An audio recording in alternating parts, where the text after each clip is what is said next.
Hello student, welcome to बावी biochem classes में आपका स्वागत है। स्टूडेंट, आज हम डिस्कस करने वाले हैं बायोटेक्नोलॉजी के एमसीक्यू को। जैसा कि हमने बायोटेक्नोलॉजी के चैप्टर को पढ़ चुका है, दोनों चैप्टर को कवर अप करा है, डिटेल में तक कवर अप किया है। ध्यान देना, उसका प्लेलिस्ट भी बन गया है। अगर आप लेक्चर को देखना चाहते हैं, लेक्चर में इंटरेस्टेड हैं, तो आप लेक्चर को देख सकते हैं।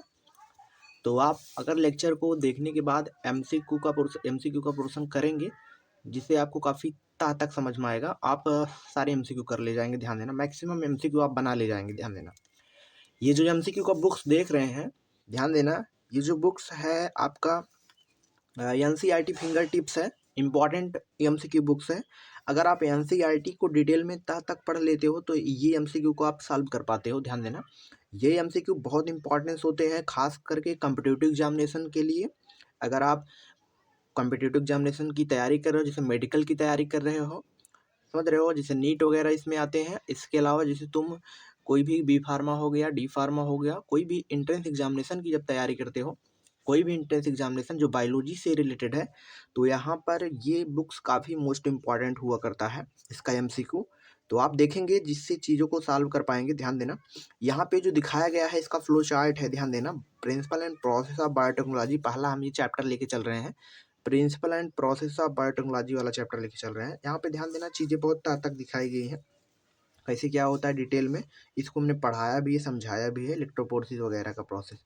हम स्टार्ट करते हैं एमसीक्यू पोर्शन से। फर्स्ट ऑफ ऑल, जो यहाँ पे पहला क्वेश्चन है, पहला जो क्वेश्चन का टॉपिक्स लिया गया है प्रिंसिपल एंड बायोटेक्नोलॉजी के, प्रिंसिपल्स ऑफ बायोटेक्नोलॉजी से लिया गया है। यानी कि फर्स्ट क्वेश्चन क्या कर रहा है, देखेंगे आपको दिखाई दे रहा होगा क्वेश्चन, आप जूम करके देखेंगे या तो आप स्क्रीनशॉट ले लेंगे इस पेज का, आप सॉल्व करेंगे खुद से। ध्यान देना, आप लेक्चर को देखेंगे, इस लेक्चर को देख लिए हैं तो खुद से सॉल्व करो ये सब क्वेश्चन, ताकि पता चले कि लेक्चर कितना देखे हो, कितना समझ में आया है। ध्यान देना, तो हम बात करते हैं फर्स्ट एमसीक्यू से। फर्स्ट एमसीक्यू कह रहा है, who is the father of genetic engineering. कह रहा है कि who is the father of genetic engineering, यानी जेनेटिक इंजीनियरिंग अनुवांशिक अभियांत्रिकी के फादर कौन है। तो सिंपल सा आंसर है इसका, आपको पढ़ाए थे, these are the Paul Berg he was the father of genetic engineering. Next question की तरफ चलते हैं। Which of the following processes techniques can be includes under biotechnology, यानी कि ऐसी कौन सी टेक्निक्स है जो बायोटेक्नोलॉजी के अंतर्गत होती है। ध्यान देना, कौन सी टेक्निक है जो बायोटेक्नोलॉजी के अंतर्गत देखते हैं हम। पहला जो है इन विट्रो फर्टिलाइजेशन, दूसरा है सिंथेसिस ऑफ जीन, तीसरा है correcting a defective gene, then fourth option है डेवलपिंग इन डीएनए वैक्सीन। ध्यान देना, डेवलपिंग ए डीएनए वैक्सीन, यानी कि इन विट्रो फर्टिलाइजेशन है कि सिंथेसिस ऑफ जीन है, जीन का संश्लेषण, उसके बाद करेक्टिंग डिफेक्टिव जीन है कि डेवलपिंग ऑफ वैक्सीन है। ध्यान देना, ये भी है, देखा जाए तो विट्रो फर्टिलाइजेशन भी है, इन विट्रो फर्टिलाइजेशन, जो कि बायोटेक्नोलॉजी के प्रोसेस के द्वारा है। आप एनसीईआरटी पढ़ेंगे, इसमें पहले पेज पे दिया है। ध्यान देना, इस चैप्टर के पहले ही पेज पे दिया है इन विट्रो फर्टिलाइजेशन के बारे में। These are the process of biotechnology के द्वारा जो कि होता है, तो ये भी सही है। इसमें सिंथेसिस ऑफ जीन, ये भी सही है, करेक्टिंग और डिफेक्टिव जीन, ये भी सही है, और डेवलपिंग ऑफ वैक्सीन, ये भी सही है। ध्यान देना, अब इसमें जो ऑप्शन है नीचे दिए गए हैं, ध्यान देना, जैसे ए ऑप्शन के लिए यहाँ पे फर्स्ट सेकंड बताया है कि ए ऑप्शन में फर्स्ट सेकंड सही है, नहीं, गलत है। उसके बाद बी ऑप्शन में देखो सेकंड और थर्ड बताया है, ये भी गलत है। और सी ऑप्शन में बताया है थर्ड एंड फोर्थ, ये भी गलत है। देखा जाए तो हमने क्या करा कि चारों ऑप्शन को सही किया है। ध्यान देना, तो यहाँ पे D option is the correct option. ध्यान देना, डी ऑप्शन क्या होगा, करेक्ट ऑप्शन होगा। कैसे करेक्ट ऑप्शन होगा, देख पा रहे हैं आप, फर्स्ट भी सही है, सेकंड भी सही है, थर्ड भी सही है, फोर्थ भी सही है। आप इस क्वेश्चन को देखेंगे, सिंपल है, कर ले जाएंगे, सिंपल। आगे हम बढ़ते हैं, अगला क्वेश्चन जो है, plasmid used to at the construct the first recombinant DNA was isolated from which bacterium species, यानी कि कौन से बैक्टीरियम स्पीसीज का सबसे पहले यूज किया गया। तो इम्पॉर्टेंट है, ध्यान देना, इसमें जो बुक्स एनसीईआरटी में दिया गया है और इसको जब समझेंगे आपको बताया गया है, these are the salmonella typhimurium. ध्यान देना, salmonella typhimurium, these are the important है, जो कि ये इसमें सही है, बी ऑप्शन। अगला क्वेश्चन की तरफ बढ़ते हैं। ध्यान देना, genetic engineering is the possible because, यानी कि जेनेटिक इंजीनियरिंग जो होता है ये पॉसिबल है क्यों। ध्यान देना, कहा जा रहा है पहला option, we can cut the DNA at species, यानी कि we can cut DNA at specific site by the restriction endonuclease. सही बात है कि हम इसमें क्या करते हैं, डीएनए को एक विशिष्ट स्थानों पर काटते हैं, एंजाइम की मदद से रजिस्ट्रेशन एंडोन्यूक्लियेज, ये भी सही ऑप्शन है, ध्यान देना। तो अगला जो है restriction endonuclease perform the viruses can be used in bacteria, यानी कि जो रजिस्ट्रेशन एंडोन्यूक्लियेज है ये परफॉर्म्ड होता है वायरस यूज्ड बैक्टीरिया। अगला जो ऑप्शन है ध्यान देना, can the phenomena of registration in bacteria is well understood, यानी कि कौन सी फिनोमेना होती है जो हम बैक्टीरिया के अंदर उसको ट्रांसडिक्शन करते हैं, उसको ट्रांसफर करते हैं, तो ये कौन सी फिनोमेना होती है। चौथा है we can see DNA electron microscope, we can see DNA electron microscope. तो आप देख पा रहे हैं इसमें आपको देखना है कि कौन सा ऑप्शन सबसे ज़्यादा सही लग रहा है, ध्यान देना। ऐसे क्वेश्चन में आपको देखना पड़ता है कि इसमें से कौन सा ऑप्शन सबसे ज़्यादा सही लगने की प्रायोरिटी है। तो आप देख पा रहे हैं इसमें तो ये भी कुछ ना कुछ सही लग रहा है, ये भी मतलब एकदम प्योर सही नहीं लग रहा है, क्योंकि हम इसको प्यूरिफाइड थोड़ी करते हैं, virus can be use bacteria वगैरह। और यहाँ पर देख रहे हो माइक्रोस्कोप, यहाँ पे ये ऑप्शन जो दिख रहे हैं first option is the correct option. कैसे करेक्ट ऑप्शन है first option, we can cut the DNA at the specific site, ध्यान देना, बहुत विशिष्ट स्थानों पर काटते हैं जो कि रजिस्ट्रेशन एंडोन्यूक्लियेज एंजाइम के द्वारा। तो पहला ऑप्शन क्या हो जाएगा स्टूडेंट, करेक्ट हो जाएगा। अगला क्वेश्चन है, पांचवा क्वेश्चन देख रहे हैं, the term molecular scissor refers to, important है, आपको पता भी होगा, यानी कि आनुवंशिक कैंची किसे कहा जाता है। सिंपल है, जिसको आणविक कैंची भी बोल सकते हो, मॉलिक्यूलर सीजर लिखा है तो सिंपल है। रिकॉम्बिनेंट डीएनए तो हो नहीं सकता, रजिस्ट्रेशन एंजाइम, बिल्कुल रजिस्ट्रेशन एंजाइम के लिए लगाते हैं। और भी कौन सा एंजाइम, और भी कौन सा एंजाइम हम लगाते हैं, दीज आर दी एंडोन्यूक्लियेज एंजाइम, ध्यान देना, RE बताए थे। रजिस्ट्रेशन एंडोन्यूक्लियेज एंजाइम के लिए हम क्या यूज करते हैं, एंजाइम, यहाँ पे रजिस्ट्रेशन एंजाइम लिखा है ना, यानी कि रजिस्ट्रेशन एंडोन्यूक्लियेज एंजाइम ना, इको RI ना, वो उसके लिए हम यहाँ पे टर्म यूज कर रहे होते हैं। और यहाँ पे देख रहे हैं ये भी सही नहीं है, यानी कि पॉलीमरेज एंजाइम पैलेंड्रोनिक न्यूक्लियोटाइड तो काटता है सीक्वेंस पे, यानी कि टर्म किसके लिए दिया जाता है, तो रजिस्ट्रेशन एंजाइम, जिसको प्रतिबंधन अंतः न्यूक्लियेज कहते हैं, इसके लिए हम क्या करते हैं आणविक कैंची का शब्द यूज करते हैं, ध्यान देना। आगे क्वेश्चन देखते हैं, ये क्वेश्चन ध्यान देना नंबर 5 वाला, बोर्ड में भी पूछा गया था एक दो बार। तो अगला क्वेश्चन है 6 नंबर, the term chemical knife refers to, यानी कि आनुवंशिक, ध्यान देना, कैंची किसे कहा जाता है, चाकू, जिसको हम यहाँ पे नाइफ मतलब चाकू होता है, तो आनुवंशिक चाकू किसे कहा जाता है। तो सिंपल है, वहाँ पे तो कैंची बोल दी, यहाँ पे चाकू किसे कहा जाता है। सिंपल क्वेश्चन, देखो कैसे घुमा फिरा रहा है, पॉलीमरेज भी नहीं हो सकता, राइबोन्यूक्लियेज भी नहीं हो सकता, यानी कि सेलुलोज भी नहीं हो सकता, जाहिर सी बात है क्या होगा, एंडोन्यूक्लियेज होगा। क्या होगा स्टूडेंट, एंडोन्यूक्लियेज हुआ करेगा, जिसको हम बोलते हैं आनुवंशिक चाकू कहते हैं, ध्यान देना, इंपॉर्टेंट है। केमिकल नाइफ, जिसको रासायनिक चाकू कह रहे हैं, एंडोन्यूक्लियेज, एंडोन्यूक्लियेज। अगले क्वेश्चन की तरफ बढ़ते हैं स्टूडेंट, कह रहा है in the recombinant DNA technology, in the recombinant DNA technology the term vector refers to, यानी कि रिकॉम्बिनेंट डीएनए टेक्नोलॉजी जो होती है इसमें वेक्टर टर्म किसके लिए दिया जाता है, इंपॉर्टेंट है, वेक्टर टर्म किसके लिए दिया जाता है। पहला ऑप्शन है the enzyme that cuts DNA into the restriction fragment, अगला है the sticky in DNA fragments, अगला है plasmid use to transfer DNA into living cell, जो कि आप प्लाज्मिड यूज ही करते हैं, तो ऑप्शन सी वाला सही हो जाएगा। A DNA fragment carrier only ORI region, ध्यान देना, ये भी आपका ऑप्शन नहीं सही होगा, यानी कि third option is the correct option, C option is the correct option. 7 नंबर क्वेश्चन देख पा रहे हैं क्या कह रहा है क्वेश्चन में क्या कह रहा है, ध्यान देना, क्वेश्चन में यही कह रहा है the recombinant DNA technology the term refer, यानी कि द रिकॉम्बिनेंट डीएनए टेक्नोलॉजी जो होती है वेक्टर के लिए कौन सा टर्म दिया जाता है, ध्यान देना, वेक्टर के लिए, यानी प्लाज्मिड तुम्हारा वेक्टर है, ये plasmid use to transfer of DNA into a living cell, समझ रहे हो, जिसमें हम फॉरेन जीन इंसर्ट करके किसी लिविंग सेल में इंटर कर देते हैं, समझ रहे हो, जिससे हमारा बहुत सारा कॉपी तैयार हो जाता है, तो वही चीज C option is the correct option. अगला क्वेश्चन है क्वेश्चन नंबर 8, कह रहा है इस क्वेश्चन में ध्यान देना, one of the key factor which makes the plasmid, यानी कि कौन सा बहुत की फैक्टर होता है, इंपॉर्टेंट की फैक्टर होता है, विच मेक्स द प्लाज्मिड, जो कि प्लाज्मिड के लिए इसमें कौन सा की फैक्टर, कौन सा की पॉइंट कुल मिला के है, इसको देख रहे हैं। इसमें ऑप्शन जो दिया है, पहला option its resistance to the antibiotic, या एंटीबायोटिक के प्रति रेजिस्टेंट होता है, उसमें हमने पढ़ा था।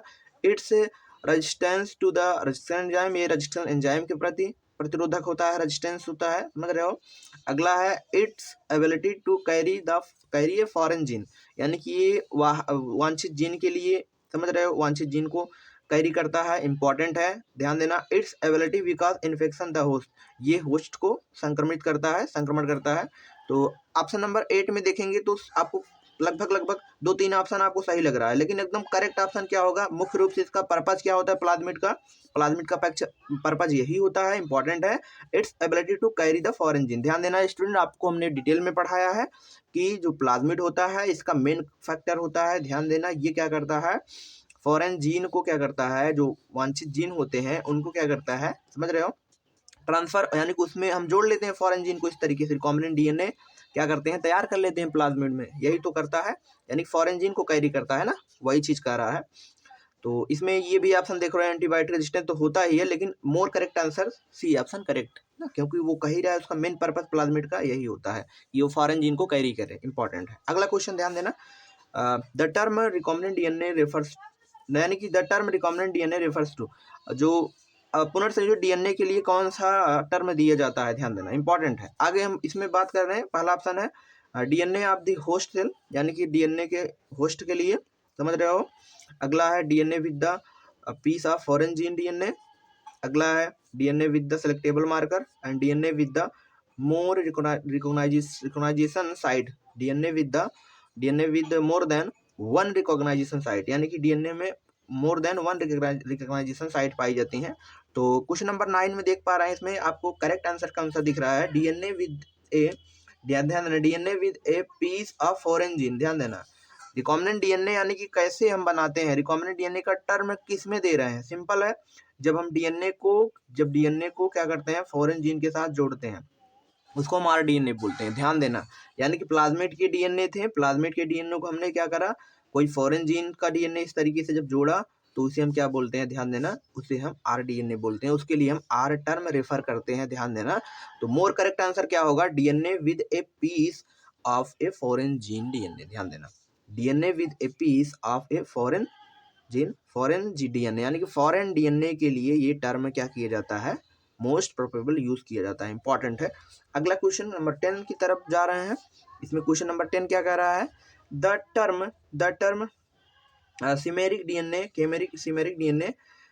विद डीएनए रेफर्स टू, ध्यान देना, सिमेरिक डीएनए पूछ रहा है, किसके लिए रेफर किया जाता है, ध्यान देना, इंपॉर्टेंट है स्टूडेंट, आपने ये शब्द हो सकता है ना सुना होगा, सिमेरिक डीएनए यहाँ पे जो लिखा गया है, इसके लिए हम सेम वही रिकॉम्बिनेंट डीएनए टर्म का यूज करते हैं, ध्यान देना, जो रिकॉम्बिनेंट डीएनए होता है उसी को हम बोलते हैं सिमेरिक डीएनए, ध्यान देना, इस तरीके से chimeric DNA, these are the recombinant DNA, ध्यान देना। आप एमसीक्यू सॉल्व कर रहे होगे, आपको बहुत नई चीजें मिल रही हैं, ध्यान देना, इंपॉर्टेंट है, एमसीक्यू सॉल्व करेंगे, आपको एबिलिटी होगी कि हमने हाँ इतना क्वेश्चन इतना पढ़ा, तब जाके पता लग पाएगा हाँ कितना हमने समझा है, जब आप एमसीक्यू सॉल्व करेंगे तब समझ में आएगा। अगर आपसे एमसीक्यू नहीं बन रहा है, कम बन रहा है, तो आप फिर से लेक्चर को देखेंगे, तब एमसीक्यू सॉल्व करेंगे, जिससे आपको सभी एमसीक्यू सॉल्व कर लें आप अच्छे से। अगला स्टूडेंट क्वेश्चन है, ध्यान देना, tools of recombinant DNA technology के ऊपर, यानी कि आनुवंशिक, कुल मिलाकर पुनर्संयोजित डीएनए की जो तकनीकी होती है उसमें हम कौन कौन सा उपकरण यूज करते हैं, बताए थे, इसको मैंने डिटेल में पढ़ाया था। पहला क्वेश्चन नंबर 11 से स्टार्ट करते हैं। क्वेश्चन क्या है, which of the following contains the key tools for the recombinant DNA technology, यानी कि इसमें रिकॉम्बिनेंट डीएनए टेक्नोलॉजी के लिए कौन सा की टूल्स होता है। पहला है option registration endonuclease ligase, rank registration endonuclease enzyme है, लाइगेज है, वेक्टर है, सही बात, ये भी होता है। अगला ऑप्शन है ligase host organism polymerase enzyme, अगला है vector, these are the taq polymerase primers, and अगला ऑप्शन है restriction exonuclease ligase primer and bioreactor. इसमें कौन सा जो है करेक्ट ऑप्शन है, कौन सा टर्म यूज किया जाता है उसको हमको बताना है, ध्यान देना, इंपॉर्टेंट है। आप देख पा रहे हैं इसमें जो है सबसे मोस्ट प्रेफरेबल आंसर जो देख रहे हैं, रजिस्ट्रेशन एंजाइम यूज करा जा रहा है, समझ रहे हो, लाइगेज एंजाइम यूज किया जाता है, वेक्टर यूज किया जाता है, तो ये तो करेक्ट आंसर रहा। और लाइगेज भी यूज किया जाता है होस्ट ऑर्गेनिज्म में, पॉलीमरेज एंजाइम भी यूज किया जाता है, ये भी करेक्ट ऑप्शन है। और वेक्टर टेक पॉलीमरेज प्राइमर्स, ध्यान देना, इसको भी यूज किया जाता है, लेकिन इस ऑप्शन में हमको पहले ऑप्शन में ही वेक्टर मिल गया है, तो सेकंड ऑप्शन, तो ये दो ऑप्शन करेक्ट हो गए। और रजिस्ट्रेशन एक्सोन्यूक्लिएज लाइगेज बायोरिएक्टर इसमें यूज नहीं किया जाता है उतना, ध्यान देना, जब हम आरडीएनए तैयार करते हैं। तो सबसे मोस्ट प्रेफरेबल जो आंसर होगा, मोस्ट आंसर होगा जो इसमें चुनेंगे, B option is the correct option. ध्यान देना, first and second option is the correct option. यानी कि फर्स्ट ऑप्शन में क्या दिया है, restriction endonuclease enzyme, ligase vector and ligase host organism, polymerase and enzyme. Important है, ध्यान देना। अगला क्वेश्चन की तरफ बढ़ते हैं। Which of the following not a tools genetic engineering, इसमें कौन सा निम्नलिखित में से कौन सा अनुवंशिक अभियांत्रिकी क्या टूल नहीं है, उपकरण नहीं है। इसमें पहला ऑप्शन है क्लोनिंग वेक्टर, अगला है फॉरेन डीएनए, फॉरेन डीएनए है बिल्कुल, रजिस्ट्रेशन एंजाइम भी है। ध्यान देना, क्लोनिंग वेक्टर कुल मिला के ये भी देखा जाए तो कहीं ना कहीं क्लोनिंग वेक्टर जो है ये भी है, ध्यान देना, क्योंकि हम क्लोन तैयार करते हैं। तो लास्ट ऑप्शन है जीएमओ। भैया जीएमओ अलग टॉपिक है, जिसको जेनेटिकली मॉडिफाइड ऑर्गेनिज्म बोलते हैं, अनुवंशिक रूपांतरित जीव, उसमें डाल करके आपको अनुवंशिक रूपांतरित करते हैं। तो इसमें पूछा है टूल के बारे में, ध्यान देना, ये तो टूल्स नहीं है, तो ऑप्शन डी करेक्ट हो जाएगा। जीएमओ तो टूल्स नहीं है ना, तो option D is the correct option. ध्यान देना, यानी क्लोनिंग वेक्टर भी है, रजिस्ट्रेशन एंजाइम भी है एंड फॉरेन जीन भी है, लेकिन जीएमओ नहीं है। ध्यान देना, क्वेश्चन पढ़ेंगे एक बार आपको क्लियर आंसर आ जाएगा। ध्यान देना, अगला क्वेश्चन है द फर्स्ट रजिस्ट्रेशन एंडोन्यूक्लिएज, ध्यान देना, the first registration endonuclease isolated was, यानी सबसे पहले जो रजिस्ट्रेशन एंडोन्यूक्लिएज कौन सा खोजा गया। इंपॉर्टेंट है, एनसीईआरटी की लाइन है, ध्यान देना। जब बात करते हैं सबसे पहला प्रतिबंधन अंतःन्यूक्लिएज एंजाइम कौन खोजा गया, तो बाम एचआई फर्स्ट। इंपॉर्टेंट है, बाम एचआई फर्स्ट सबसे पहला जो है खोजा गया है, बाम एचआई फर्स्ट भी नहीं खोजा गया, ध्यान देना। Bam HI first second number पे है, फर्स्ट नंबर पे हिंड थर्ड है, सॉरी स्टूडेंट, फर्स्ट नंबर पे हिंड सेकंड, यहाँ पे जो दिखा है हिंद सेकंड, ये सबसे पहला रजिस्ट्रेशन एंडोन्यूक्लिएज एंजाइम आइसोलेटेड किया गया, ध्यान देना। दूसरे नंबर पर ये तुम्हारा आता है बामेशाई, जो कि हमने ये बताया था, लेकिन ये नहीं है, करेक्ट आंसर आपका हिंड थर्ड है, हिंड सेकंड इंपॉर्टेंट है, hind second is the correct answer. अगला क्वेश्चन की तरफ बढ़ते हैं, ध्यान देना स्टूडेंट। अगले क्वेश्चन नंबर 14, जो कि the letter R in EcoRI is derived from, जो लेटर आर है कैपिटल आर, ये इक्वाराई में क्या डिराइव करता है, ये आपको पता होगा जब आप एनसीईआरटी बुक्स को पढ़ेंगे, उसमें डिटेल में दिया है। ये is the name of strain, ये स्ट्रेन को दिखाता है, ध्यान देना। इको आर आई क्या करता है, स्ट्रेन को दिखाता है, जैसे ई को आर आई, इसमें आर क्या दिखाता है, उसके स्ट्रेन को दिखाता है, कौन सा स्ट्रेन है। उसके बाद इको आर आई यानी इकोलाई बैक्टीरिया को दिखा रहा है, समझ रहे हो, इस तरीके से उसकी स्पीसीज को दिखाएगा। तो इस तरीके से यहाँ पे बताया है, आर के बारे में पूछा था, आर तो क्या दिखा रहा है, द नेम ऑफ स्ट्रेन यानी स्ट्रेन को दिखा रहा है, ध्यान देना। अगला क्वेश्चन की तरफ बढ़ते हैं, क्वेश्चन नंबर 15। अब इस क्वेश्चन को देखेंगे तो इस क्वेश्चन में क्या आ रहा है, ध्यान देना, मैच द कॉलम का क्वेश्चन है, इंपॉर्टेंट है।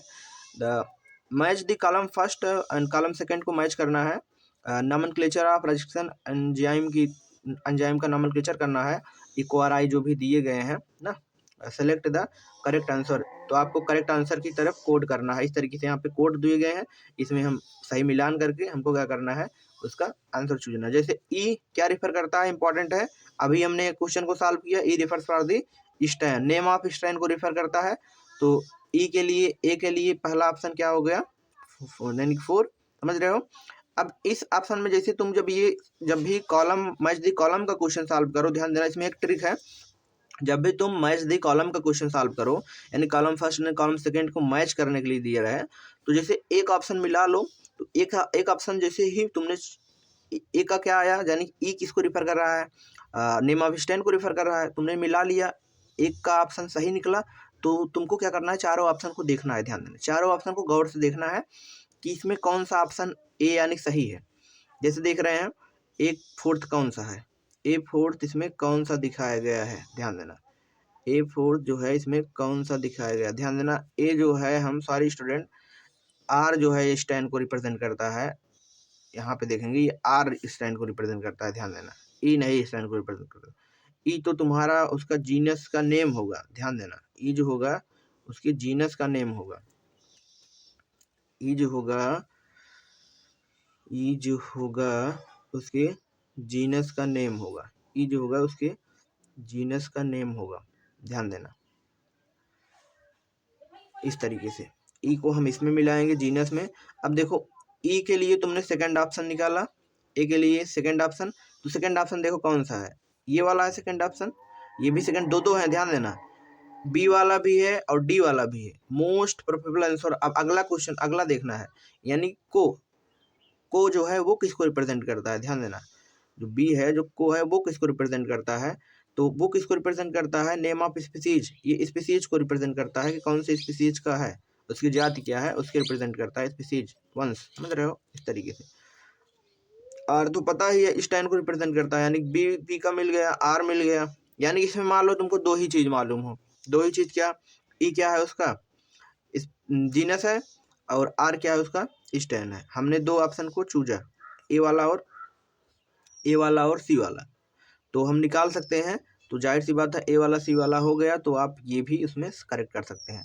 अब इसमें देखो, जैसे इसमें सेकंड भी दिया है तो ये वाला मान ले रहे हैं, लेकिन इसमें देखो सी का क्या दिया, थर्ड दिया है, लेकिन ये वाला देखो फोर्थ दिया है, जो कि तुमको सी का पता था, क्लियर था कि सी का क्या है, नेम ऑफ स्टैंड है। तो आप एक दो ऑप्शन से भी इस तरीके से जो प्रश्न है तो हैं, आप उसको सही कर सकते हैं, ध्यान देना इंपॉर्टेंट है स्टूडेंट। आगे की तरफ बढ़ते हैं। आगे क्वेश्चन क्या है, the source of restriction enzyme Hind third, यानी कि जो हिंड थर्ड रजिस्ट्रिक्शन एंजाइम होता है उसका सोर्स क्या होता है, इंपॉर्टेंट है, हीमोफिलस इन्फ्लुएंजी आरडी, ये ध्यान देना इंपॉर्टेंट है। जब हम हिंड थर्ड की बात करते हैं तो उसका सोर्स क्या होता है, हीमोफिलस इन्फ्लुएंजी होता है। इको आर आई का सोर्स ना रजिस्ट्रेशन एंडोन्यूक्लियस एंजाइम, जो कि इको आर आई, और यहाँ पे इसका जो इस तरीके से आप सबका निकाल सकते हैं, ध्यान देना। आगे हम बात करते हैं, यानी कि 16वीं का क्या होगा, B answer is the correct answer. 17 question की तरफ बढ़ते हैं। तो इसमें क्या दिया गया है, a restriction endonuclease break bond between, यानी कि जो प्रतिबंधन अंतः एंजाइम जो होता है ये बंध को तोड़ता है, कौन से बंध को ब्रेक करता है, तो इम्पोर्टेंट है sugar and phosphate components nucleic acid molecule, ये इस बॉन्ड को क्या करता है, ब्रेक करता है। Base pair of DNA molecule, ये नहीं सही है, एकदम करेक्ट आंसर नहीं है। Base pair of the RNA DNA hybrid, ये भी सही नहीं है। तो D exon introns a DNA molecule, तो C option is the correct answer, क्योंकि ये फास्फेट और शुगर के बीच के जो बंध होते हैं, जो कंपोनेंट जो न्यूक्लिक एसिड बंधे होते हैं, उसको क्या करता है, तोड़ने का काम करता है। ध्यान समझेंगे कौन, रजिस्ट्रेशन एंडोन्यूक्लियस एंजाइम, उसी को काटता था ओवरहैंग को, यहाँ पे देखो इस तरीके से काटा है। इस क्वेश्चन में जब आएंगे तो हम इसको समझ पाएंगे, इंपॉर्टेंट है। यहाँ पे काट रहा है शुगर और फास्फेट के बीच, तो काट रहा है ओवरहैंग को ही काट रहा है, वही चीज। तो C option is the correct answer. अगला क्वेश्चन स्टूडेंट ध्यान देना, अगला क्वेश्चन है 18, कह रहा है रीड दी गिवन स्टेटमेंट, इसमें स्टेटमेंट दिया है, करेक्ट ऑप्शन आपको चूजना है। पहला स्टेटमेंट है restriction endonuclease enzymes recognize a specific palindromic nucleotide sequence in the DNA, यानी कि जो प्रतिबंधन अंतः एंजाइम होता है ये विशिष्ट स्थानों पर काटता है, जिसको पैलिंड्रोमिक सीक्वेंस बोलते हैं ना न्यूक्लियोटाइड के, उस डीएनए के, यानी कि इसमें एक पहला ऑप्शन करेक्ट है कि इनकरेक्ट है। दूसरा ऑप्शन दिया है restriction endonuclease enzyme are cells as molecular scissor और आर बायोलॉजिकल सीजर, यानी कि जो प्रतिबंधन अंतः एंजाइम होता है ये आणविक कैंची इसको कहते हैं, और आर बायोलॉजिकल यानी कि जैविक कैंची कहा जाता है। इसमें कौन सा जो है सही ऑप्शन है, तो ध्यान देना, देखा जाए तो पहला ऑप्शन भी करेक्ट है और सेकंड ऑप्शन भी करेक्ट है, तो both option is the first and second is the correct. आप देखेंगे दोनों ऑप्शन आपको करेक्ट लगेगा, तो दोनों ऑप्शन सही है,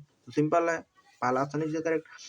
19 क्वेश्चन की तरफ जाते हैं। The study of the following figure identify the enzyme involve step first, आपको पता होगा इसमें बढ़िया से एकदम हमने इसको काट के भी देखा था, डायग्राम भी बनाया था पढ़ाते वक्त, ध्यान देना।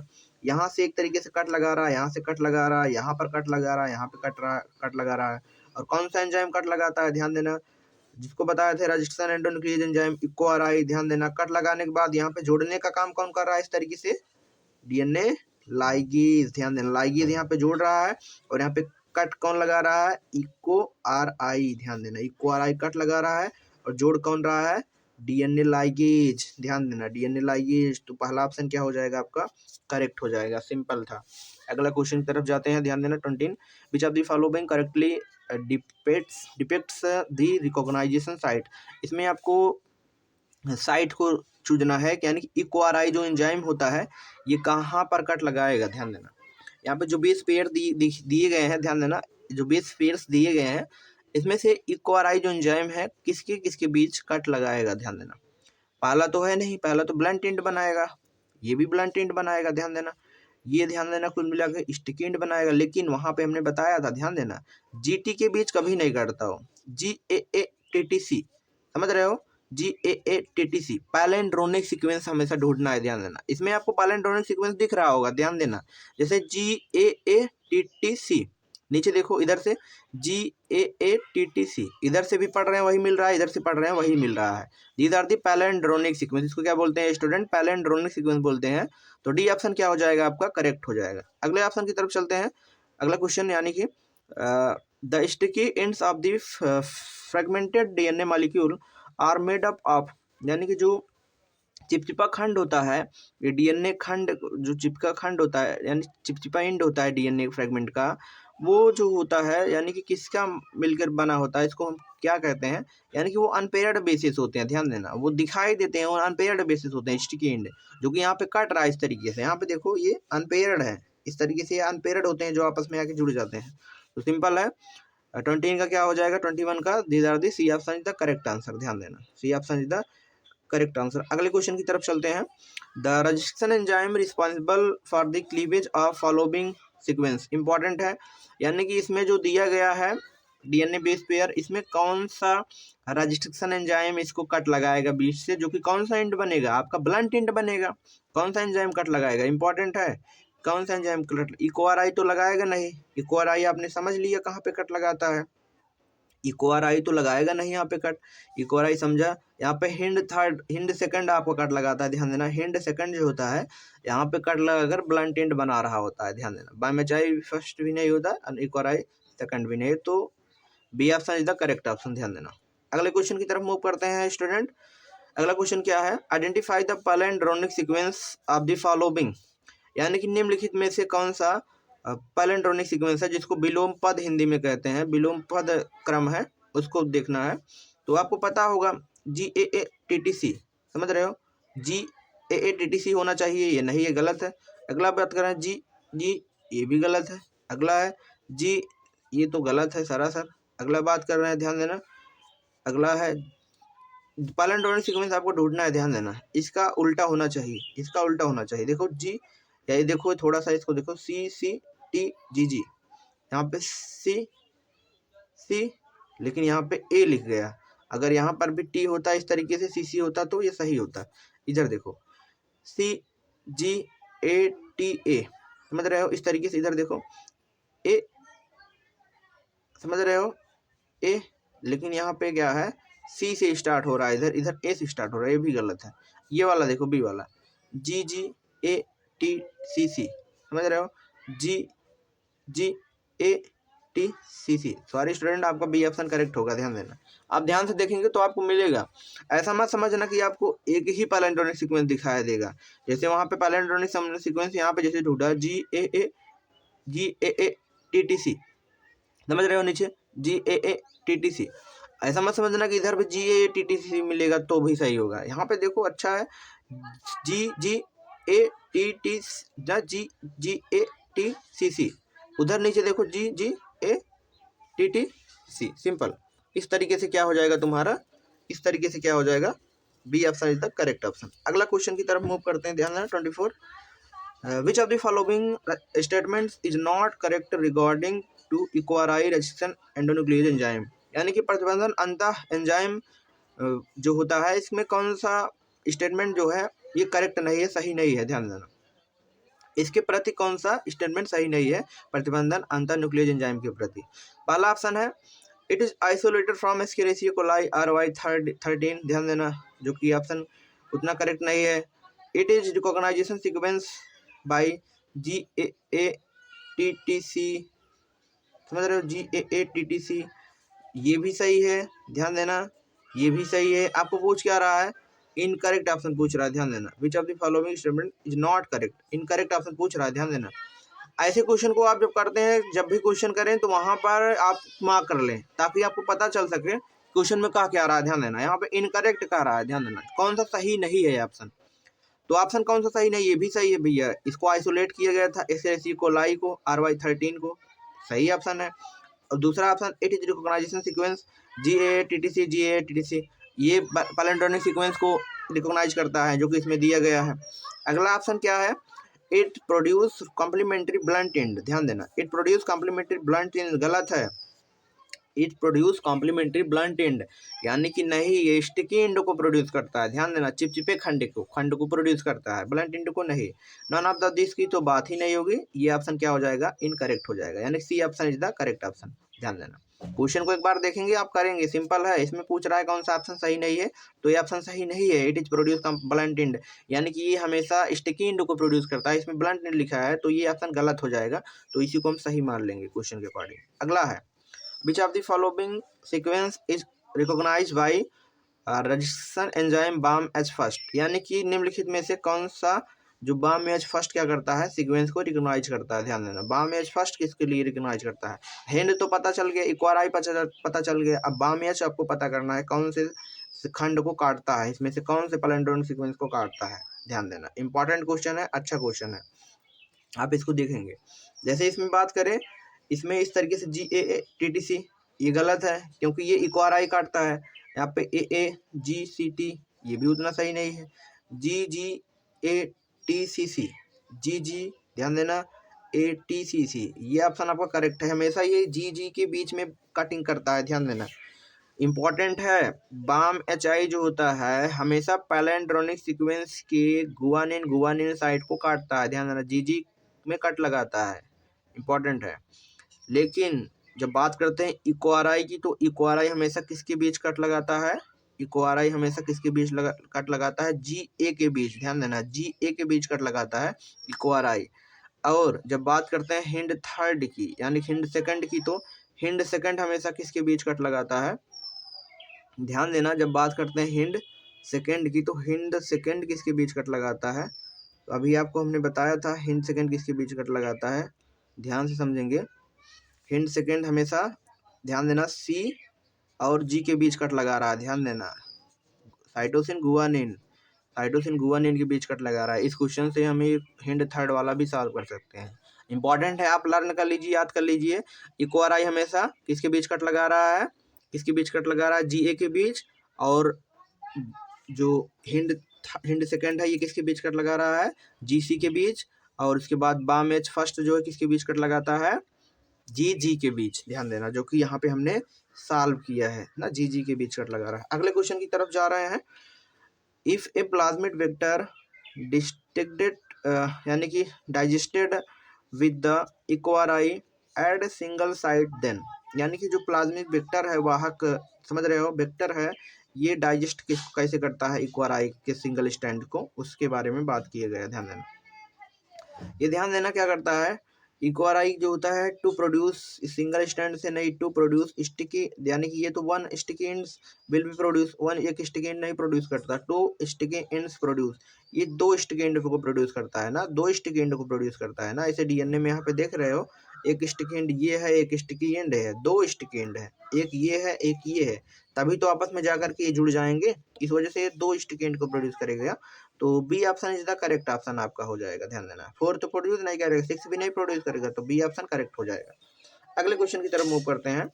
How many fragment will be generated if you digested a linear, ध्यान देना, linear DNA molecule with a restriction enzyme having 4 recognization site of DNA, ध्यान देना, कितने डीएनए, यानी पूछ रहा है इसमें how many fragment will be generated, कितने फ्रेगमेंट को जनरेट करता है डाइजेस्ट करने के बाद डीएनए मॉलिक्यूल को कोई भी रजिस्ट्रेशन एंजाइम, उसकी कितने रिकॉग्नाइजेशन साइट्स होती हैं, ध्यान देना। जब बात करते हैं उसमें रिकॉग्नाइजेशन साइट की, तो आपको लगभग बात करें रिकॉग्नाइजेशन साइट्स की, तो कितने रिकॉग्नाइजेशन साइट्स आपको दिखी थी, 5 recognition site will be occur, ध्यान देना, इंपॉर्टेंट है, 5 recognition site will be occur in the, समझ रहे हो, इन दी वेक्टर मॉलिक्यूल, ध्यान देना, वेक्टर डीएनए के बारे में बात कर, कितने रजिस्ट्रेशन साइट 5, आगे हम बात करते हैं, ध्यान देना। अगला क्वेश्चन है इस तरीके से यहाँ पे, how many fragment will be generated on the digestion of the closed circular DNA molecule with a restriction enzyme having 6 recognization site of the DNA, यानी कि कितने रिकॉग्नाइजेशन साइट को क्या करता है, ये क्या करता है, सर्कुलर डीएनए क्लोज्ड करा होता है, इंपॉर्टेंट है, यानी कि हाउ मैनी कितने फ्रेगमेंट को जनरेट करता है डाइजेशन करने के बाद किसी भी बंद, यानी कि बंद होकर के सर्कुलर डीएनए को कोई भी रिएक्शन यानी कि अंतर न्यूक्लियस एंजाइम जो होता है कितने यानी 6 साइट्स, कितने साइट्स होते हैं यहाँ पर भी दे दिया है, these are the 6 option is the correct option. ध्यान देना 6 साइट्स के आसपास उसमें होती हैं, दिखाई देती हैं। तो 28 का क्या हो जाएगा, 28 का C option is the correct. अगला है 29, the flow chart given below represented the process of recombinant DNA technology, identify A B C D। यानी कि यहाँ पे जो फ्लो चार्ट दिखाया जा रहा है, यहाँ पे आपको आइडेंटिफाई करना है कि ए क्या है, बी क्या है, सी क्या है, डी क्या है। आपको पता होगा, यहाँ पे देख पा रहे हैं ए क्या है, बी क्या है, सी क्या है, डी क्या है। इस तरीके से यहाँ पे जो कट लगा रहा है, यहाँ पे जो ज्वाइन करेगा, ध्यान देना डीएनए लाइगेज ज्वाइन करेगा। अब यहाँ पे जो कट लगा रहा है रजिस्ट्रेशन एंजाइम ज्वाइन कर रहा है, यहाँ पे जो है फॉरेन डीएनए है, समझ रहे हो, ये फॉरेन डीएनए है। इस तरीके से ज्वाइन कर रहा है फॉरेन डीएनए को, और डीएनए लाइगेज ज्वाइन कर रहा है। यानी कि ए हमेशा क्या होगा, आपको पता होगा, ए जो यहाँ पे काटा है डीएनए को, तो काटा है डीएनए को, यानी कि ये क्या है, एंडोन्यूक्लियेज एंजाइम। इंपॉर्टेंट है, एंडोन्यूक्लियेज एंजाइम, न्यूक्लियेज एंजाइम एंडोन्यूक्लियेज एंजाइम है।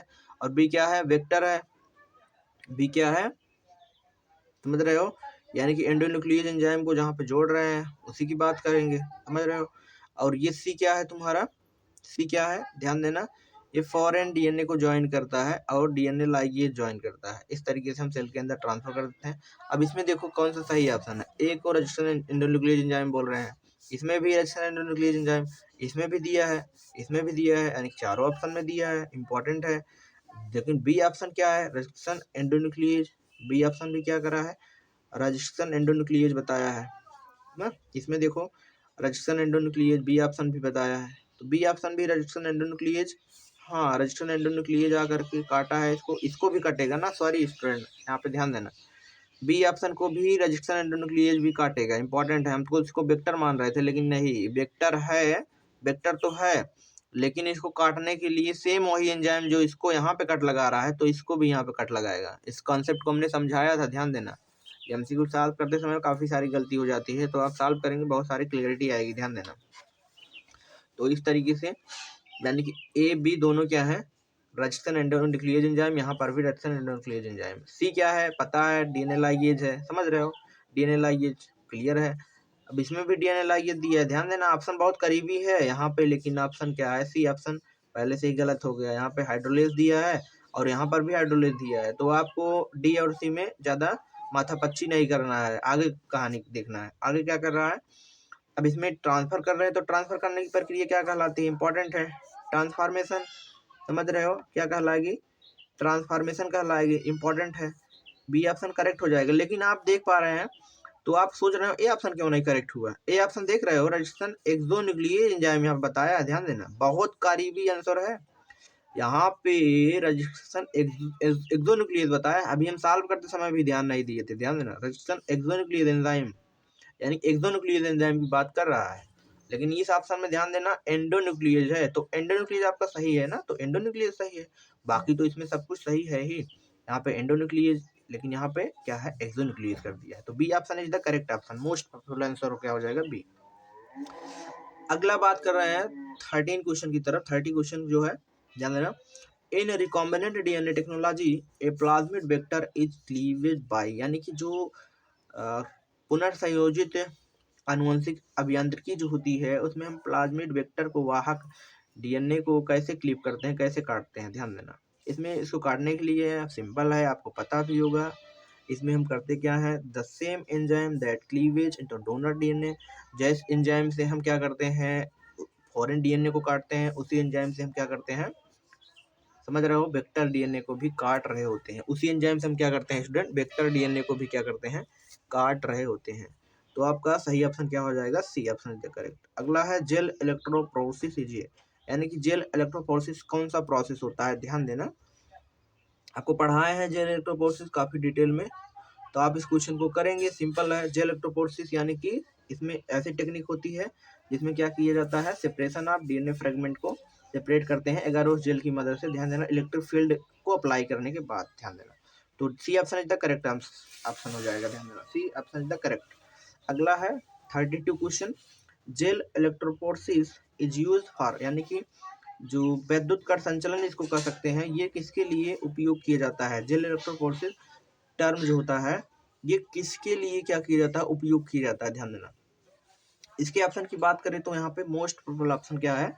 B option is the correct, isolation of DNA molecule, क्योंकि हम डीएनए मॉलिक्यूल को ही इसमें आइसोलेट कर रहे होते हैं ना, बड़े छोटे डीएनए फ्रेगमेंट आपको सेपरेट करके दिखाई जाए, लास्ट में इल्यूजन कर लेते हैं, तो सिंपल है 32 का ऑप्शन नंबर ध्यान देना D is the correct option. ध्यान देना ये भी नहीं, आइसोलेट तो करते हैं लेकिन यहाँ पे सेपरेट करते हैं आप द डीएनए फ्रेगमेंट को अकॉर्डिंग टू दियर साइज, उसके साइज के अकॉर्डिंग। ध्यान देना इंपॉर्टेंट क्वेश्चन है स्टूडेंट, ऐसे गलती होती है, साइज के अकॉर्डिंग, ध्यान देना हमेशा साइज के अकॉर्डिंग। सॉरी स्टूडेंट, हमने यहाँ पे बी लगाया था, बी गलत है, C option is the D option is the correct answer, समझ रहे हो, क्योंकि सेपरेट भी करता है डीएनए फ्रेगमेंट को एंड अकॉर्डिंग टू दियर, उसके साइज के अकॉर्डिंग, यानी कि उसका साइज बड़ा है छोटा है उसके अकॉर्डिंग क्या करता है, ये डीएनए को अलग अलग करता है, समझ रहे हो, सेपरेट करता है। 33 क्वेश्चन का देखेंगे। 33 क्वेश्चन क्या कर रहा है? Having become an expert on gel electrophoresis you are asked to examine a gel where the would you find smallest fragment of DNA। इसमें से कौन सा smallest fragment आप DNA के लिए टर्म यूज किया जाता है? तो सिंपल है, नियर द पॉजिटिव इलेक्ट्रोड, उसके नियर जो होते हैं पॉजिटिव इलेक्ट्रोड होते हैं, and further the as well as ना, समझ रहे हो, इस तरीके से ए ऑप्शन करेक्ट हो जाएगा, सिंपल है, आप देखेंगे सॉल्व कर ले जाएंगे। ये सब जेल इलेक्ट्रोफोरेसिस के ऊपर क्वेश्चन है, ध्यान देना, फिर से जेल इलेक्ट्रोफोरेसिस के ऊपर क्वेश्चन आ रहा है, इंपॉर्टेंट है। जेल इलेक्ट्रोफोरेसिस जो कि इसका डायग्राम एनसीईआरटी बुक्स में भी दिया गया है, ये डायग्राम तो उसी का डायग्राम है, इसको बहुत डिटेल में आप समझाया है। 34 क्वेश्चन क्या कह रहा है, ध्यान देना, which of the following steps should be perform by a person in the order the visualize the band of DNA fragment obtain from the gel electrophoresis. किसके प्रति हम जेल इलेक्ट्रोफोरेसिस को ऑब्टेन करते हैं, ध्यान देना, किसके प्रति उसको हम क्या करते हैं, विजुलाइज करते हैं।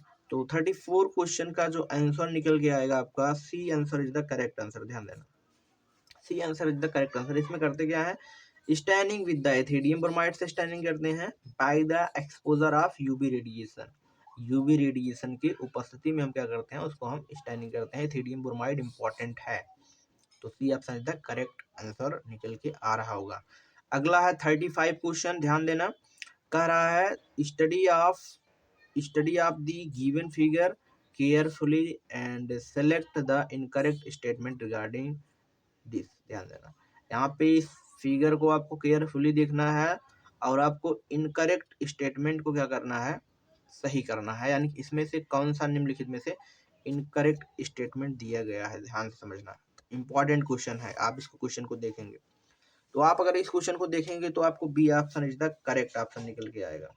कैसे, यहाँ पर देख पा रहे हैं हम क्या करते हैं, इसके प्रति smallest DNA bands are formed at the A largest and D band formed B, ध्यान देना, समझ रहे हो, एट बी सीक्वेंस पे, यानी कि ए पे क्या करते हैं, ए वाला जो है यहाँ पे बताया गया है, इंपॉर्टेंट है, ए जो है smallest band of the DNA, A जो होता है स्मॉलेस्ट डीएनए के खंड को बैंड को दिखा रहा है, और बी जो है यहाँ पे लार्जेस्ट बैंड को, तो ये वाला करेक्ट ऑप्शन हो गया ना, थर्ड वाला।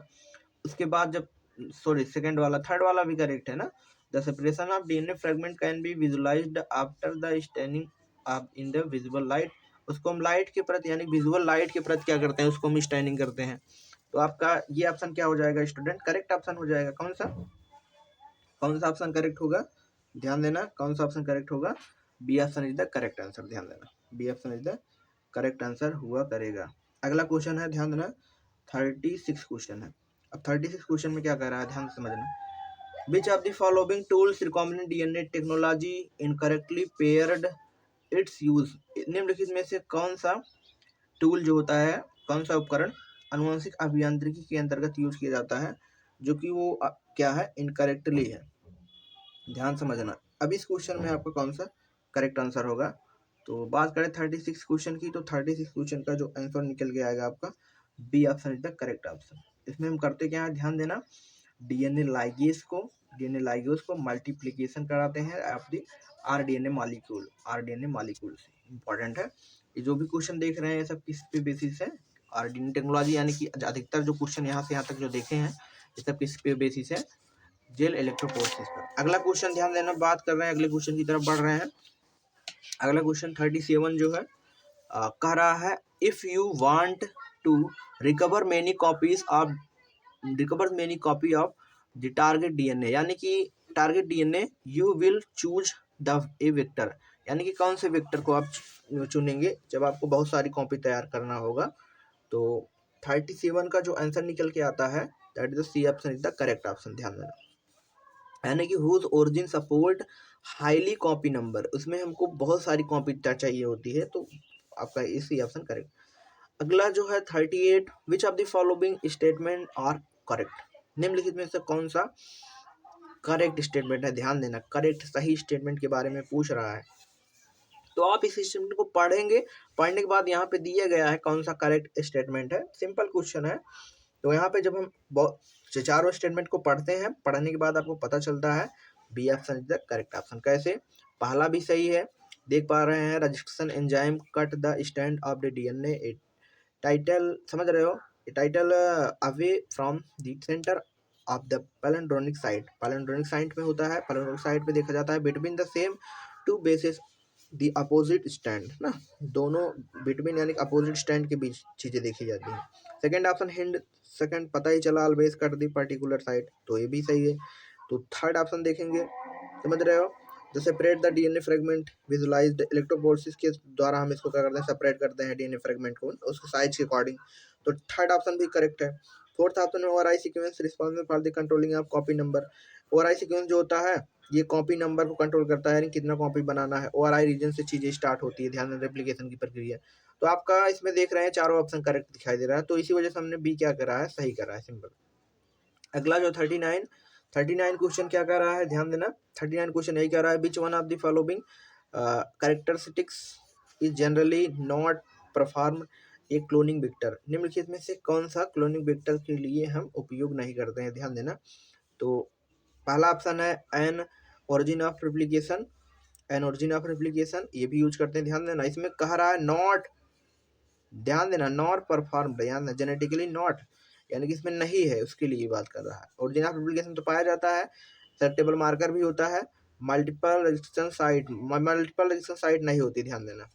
तो ए हाई कॉपी नंबर ये भी क्या है, सही नहीं है, तो आपका C option is the correct option होगा। मल्टीपल रजिस्ट्रेशन साइट, बहुत सारी रजिस्ट्रेशन साइट्स नहीं पाई जाती इसमें, ध्यान देना, not perform genetically, generally not performed होता है, पाया नहीं जाता है किसमें, वेक्टर में। ध्यान देना, एक वेक्टर में क्या नहीं पाया जाता है उसके ऊपर क्वेश्चन पूछा है।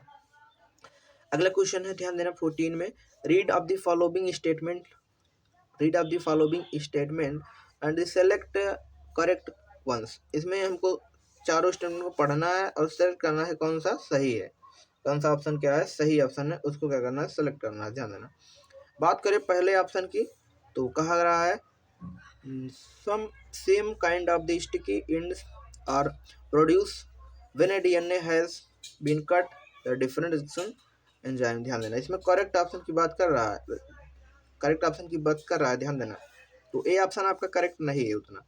बात कर रहे हैं बी ऑप्शन की, एक्सोन्यूक्लियस में cut eight the specific position with in the DNA. ध्यान देना, एक्सोन्यूक्लियस क्या करता है, एट द कट नहीं, एक्सोन्यूक्लियस क्या करता है, स्पेसिफिक पोजीशन पे नहीं करता, एंडोन्यूक्लियस कट करता है। अगला है hand second was the first transition enzyme, first transition endonuclease enzyme, सबसे पहले हैंड सेकंड ही खोजा गया है। ध्यान देना, जो कि आपको पता चला, थर्ड क्या सही है। फोर्थ ऑप्शन क्या है, a bacteriophage has the ability to replicate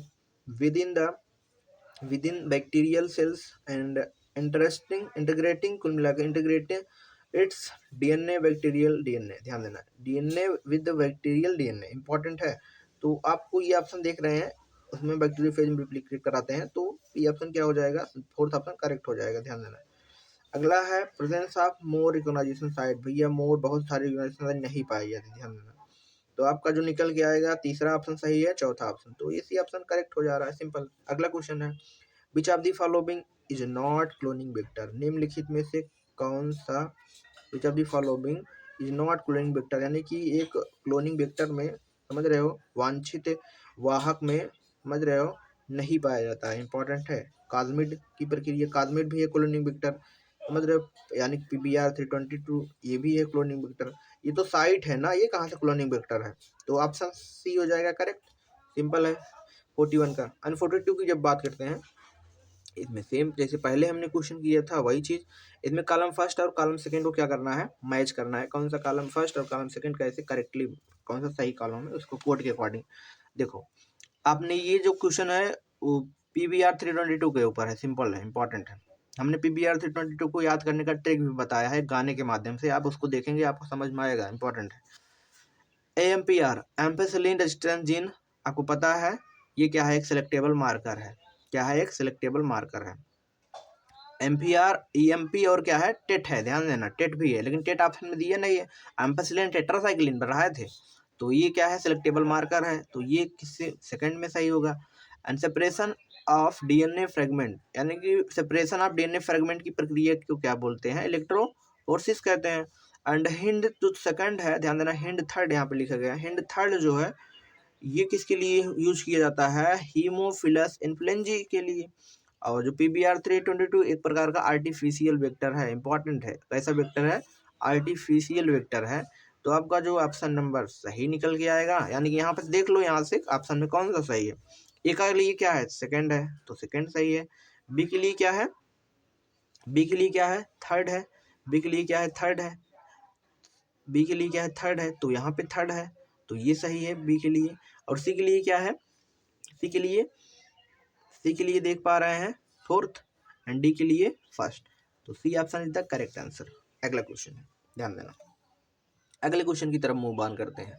अगला क्वेश्चन क्या कह रहा है, द जीन रोप, यानी कि जो रोप जीन होता है वो प्रेजेंट होता है PBr322 में, सही बात। यहाँ पे रोप जीन पाया जा रहा है इस तरीके से। एक क्लोनिंग वेक्टर कोड्स फॉर, इसमें क्लोनिंग वेक्टर जो होता है कोड करता है ना, किसके लिए कोड करता है, तो इम्पॉर्टेंट क्वेश्चन है। The protein involve the translation, NCERT की फिगर के नीचे ध्यान देना, ये फिगर जहाँ NCERT में दिया है उसके नीचे इसका आंसर है। आप उसको बहुत छोटा छोटा लिखा गया है, उसको देखेंगे आपको मिल जाएगा इसका आंसर, सिंपल है। The protein involve in the replication of the plasmid, ध्यान देना ये रिप्लीकेशन में इन्वॉल्व होता है, ये भी उतना ध्यान देना। अगर बात करें इसमें किस में ये इन्वॉल्व होता है, रोप वाला, ORI वाला तो पता चल जाता है, लेकिन रोप वाला किस में इन्वॉल्व होता है उसकी बात कर रहे हैं, ध्यान देना, क्वेश्चन अच्छा है। तो ये क्या करता है, प्रोटीन में इन्वॉल्व होता है, रिप्लिकेशन की प्रक्रिया करवाता है, इंपॉर्टेंट है। यानी कि जितना रिप्लिकेशन करना रहता है, कितना हमको DNA से DNA बनाना है, कितना सारा बनाना है, रिप्लिकेशन कहाँ तक करना है, तो तुम्हारा रोप रीजन ही डिसाइड करता है, ध्यान देना।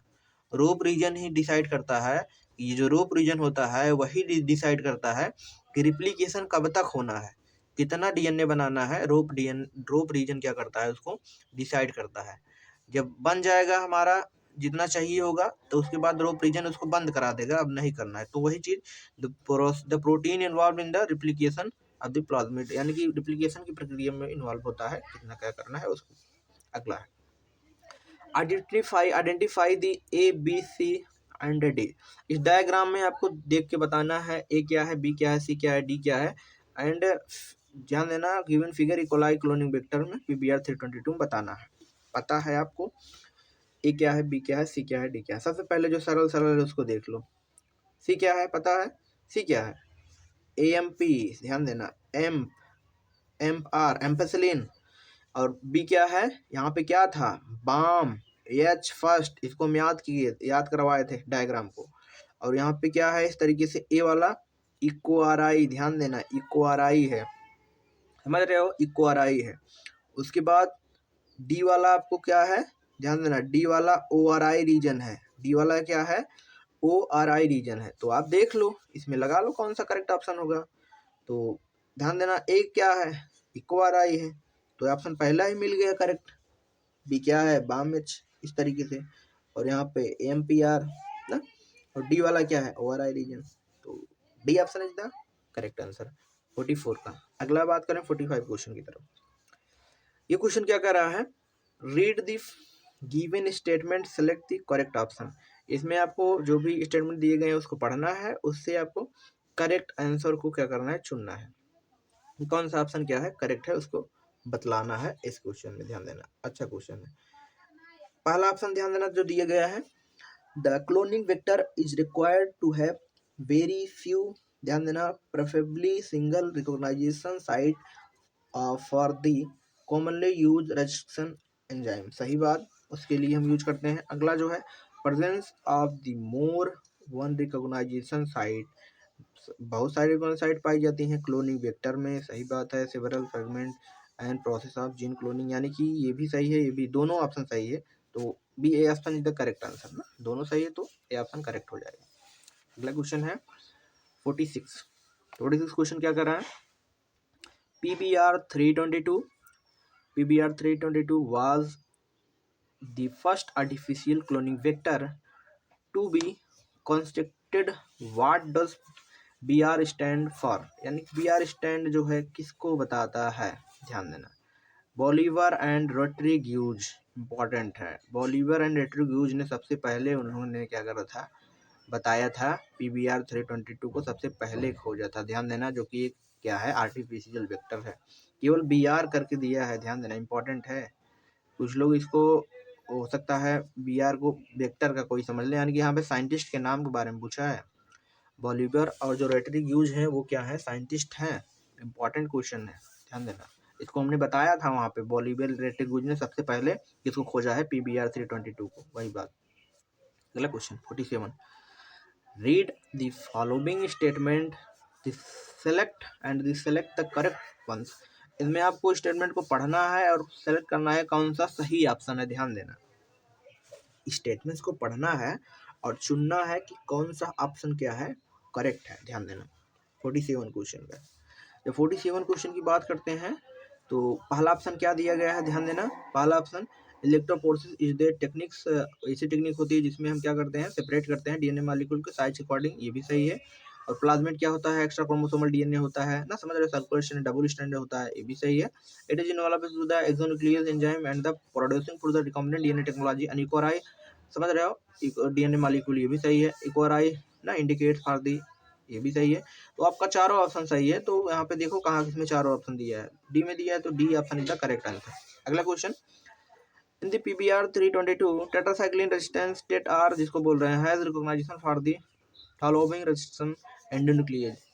ध्यान देना, इन पे पूछा जा रहा है कि जो TET-R होता है वो कहाँ पे पाया जाता है। जैसे एक वेक्टर है, यहाँ पे देखो एक वेक्टर है, TET-R की जगह पे क्या पाया जा रहा है, बाम एच आई पाया जा रहा है ना, Bam H first, Bam H I जिसको बोलते हैं, बाम एच आई पाया जा रहा है, तो यही ऑप्शन क्या हो जाएगा, करेक्ट हो जाएगा, सिंपल। अगला क्वेश्चन क्या है, which of the following PBR 322 vector it the first artificial vector constructed 1977 and Bolivar Rodriguez. ध्यान देना, इसमें कह रहा है, इस क्वेश्चन में ध्यान देना, which of the following not characteristic of, इसमें कौन सा PBR 322 वेक्टर का, PBR 320 वाहक जो वेक्टर है इसका करेक्टरिस्टिक नहीं है, इसका लक्षण नहीं है, समझ रहे हो, इसका करेक्टर नहीं है, उसके बारे में पूछ रहा है। अच्छा क्वेश्चन है। तो इसके लिए कौन सा ऑप्शन क्या है, नॉट करेक्टरिस्टिक्स, नॉट सही नहीं है, उसके लिए बात कर रहा है। तो सिंपल है, जब इसके बारे में बात करते हैं ऐसे क्वेश्चन की, तो इस क्वेश्चन में क्या करना पड़ता है, चारों ऑप्शन को पढ़ना है सबसे पहले। ये भी है, रोड्रिग्यूज ना, बॉलीवर रोड्रिग्यूज ने बताया है, एंड वाइजली मल्टीपल, ये भी सही है, ये भी सही है। And antibiotic resistance gene tet and ampicillin, ये भी पाया जाता है। ऑप्शन क्या सही नहीं है, it does not have reaction sites for the साल फर्स्ट। ध्यान देना, ये रिएक्शन साइट थोड़ी होती है, यहाँ पे देखो जो साल फर्स्ट दिया है, ये जो होती है इस तरीके से जो दिया गया है, ये रजिस्टेंस साइट्स जो होती है PBR में, समझ रहे हो, इस तरीके से, it does not restriction sites, ये रजिस्ट्रेशन साइट्स जो होती है नहीं होती है। इंपॉर्टेंट क्वेश्चन है, ध्यान देना, are the not restriction sites, D option is the correct option, ध्यान देना, डी ऑप्शन क्या हो, करेक्ट ऑप्शन, यानी कि नॉट करेक्ट साइज, इसके लिए करेक्टराइज नहीं है PBR 322 के लिए, यानी कि यहाँ से हम DNA को कट नहीं कर सकते कुल मिला के ना, उसके लिए सुटेबल नहीं है। अगला क्वेश्चन है, ध्यान देना, 50 क्वेश्चन जो है, what will be effect if the PBR 322 cloning vector does not carry the ORI site. यानी कि इसमें बताया, कह रहा है कि PBR वेक्टर के लिए कौन सा क्लोनिंग नॉट कैरी करता है ORI रीजन, तो इम्पोर्टेंट है। ओवरआई रीजन देख यहाँ पे दिए गए हैं, sticking not produce, transforming will be not, transformation will not takes place, the cell will be transformed tumor cell and replication will be not takes place। important है, ध्यान देना। और आई कह रहा है कि replication will be not take place, तो D option is the correct option. ध्यान देना, कह रहा है what will be effect PBR320 cloning vector does not carry the ori site, तो ओवरआई साइट में ध्यान देना रेप्लिकेशन की प्रक्रिया will be not takes place. ध्यान देना, इसमें नॉट कैरी कर रहा है, ध्यान देना, क्वेश्चन को समझेंगे, क्वेश्चन में क्या कर रहा है, तो इसके अकॉर्डिंग ऑप्शन नंबर डी क्या हो जाएगा, करेक्ट आंसर हो जाएगा। ध्यान देना, option number D is the correct answer हुआ करेगा। अगला क्वेश्चन है, ध्यान देना 51 क्वेश्चन इंपॉर्टेंट है। Using recombinant DNA technology gene for a donor cell can be interested, यानी कि इंसर्ट कैसे करते हैं into the bacterium for the DNA replication and the protein synthesis, the kind of cells used as a gene donors technology are। ध्यान देना, किसको हम use करते हैं, तो यहाँ पे option number first is the correct, bacteria only, केवल बैक्टीरिया की बात करते हैं। ध्यान देना, 51 का फर्स्ट ऑप्शन क्या हो जाएगा, ध्यान देना 51 का फर्स्ट ऑप्शन करेक्ट नहीं होगा। ध्यान देना, बैक्टीरिया तो होगा ही, ओनली बैक्टीरिया, इसके बाद eukaryote east and eukaryote any of these, any of, इसमें से कोई भी है ना, यूकैरियोटिक भी ले सकते हैं, समझ रहे हो, इधर ईस्ट भी ले सकते हैं, तो आपको डी ऑप्शन क्या हो जाएगा, करेक्ट ऑप्शन। सारे स्टूडेंट डी ऑप्शन क्या हो जाएगा, करेक्ट आंसर होगा इसका। ध्यान देना, डी ऑप्शन क्या हो जाएगा, करेक्ट आंसर हुआ करेगा।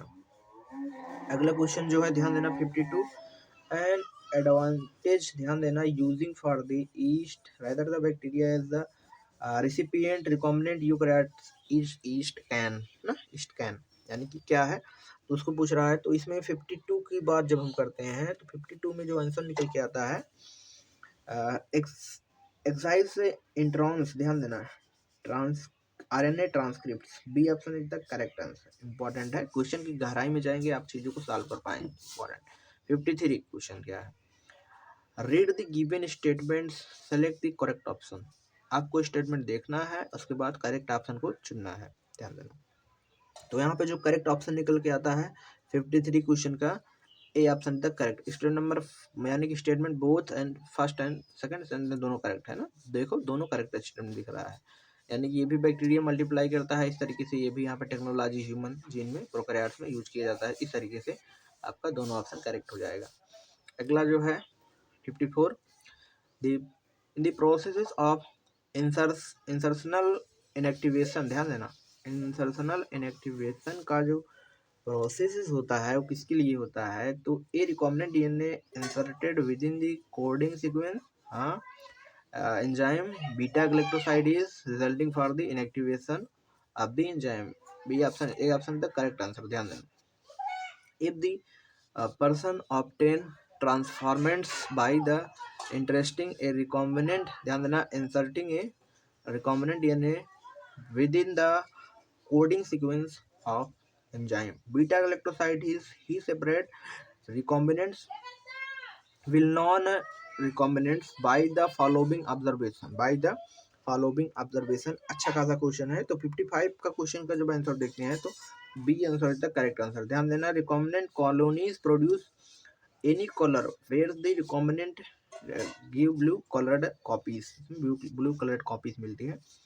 56 क्वेश्चन है, read the given statement, select the correct option. इसमें आपको स्टेटमेंट को देखना है, कौन सा करेक्ट ऑप्शन है उसको बताना है। ध्यान देना, जब 56 क्वेश्चन की बात करते हैं तो 56 का आंसर निकल के आता है both statement are the correct, A option is the correct answer. ध्यान देना, in insertion inactivation blue colour, सही बात, produce the bacteria colonies on the plasmid does not insert into the bacteria genome, option number first correct है। The presence of the insert result the insertion of inactivation beta glycosidase enzyme colonies for the not produce, समझ रहे हो, colour नहीं produce करता, तो आपको A option क्या मिल के आता है, करेक्ट निकल के आ रहा होता है। ध्यान देना, आई होप स्टूडेंट आपको अच्छे से समझ में आए होंगे एमसीक्यू। जो भी एमसीक्यू में आपको डाउट्स हो आप कमेंट्स करेंगे, देन आप अगर एमसीक्यू को देख रहे हैं तो आप इसको साथ के साथ सॉल्व भी करेंगे, स्क्रीनशॉट भी लेना है तो ले सकते हैं, जिसको हमने अच्छे से इस तरीके से बताया है, तो ताकि आपको एमसीक्यू सब दिखाई दे। हाँ, हमारे ख्याल से शायद दिखाई भी दे रहा होगा, तो अगर आपको वीडियो अच्छी लगी होगी तो लाइक वगैरह सब्सक्राइब कर देंगे, समझ रहे हो, शेयर कर देंगे, जिससे सभी स्टूडेंट के पास वीडियो पहुंच सके। तो अगर आप लेक्चर नहीं देखे हैं बायोटेक्नोलॉजी का तो प्लेलिस्ट में जा करके लेक्चर देख लेंगे, जिससे आप सब क्वेश्चन अच्छे से कर पाए। ध्यान देना, अगर आपको और क्वेश्चन चाहिए और किसी चैप्टर पे एमसीक्यू चाहिए उसको भी आप कमेंट करके बताएंगे। जो भी क्वेरी होगी आप इसको कमेंट्स करके बताएंगे। ध्यान देना। तो thanks for watching video students.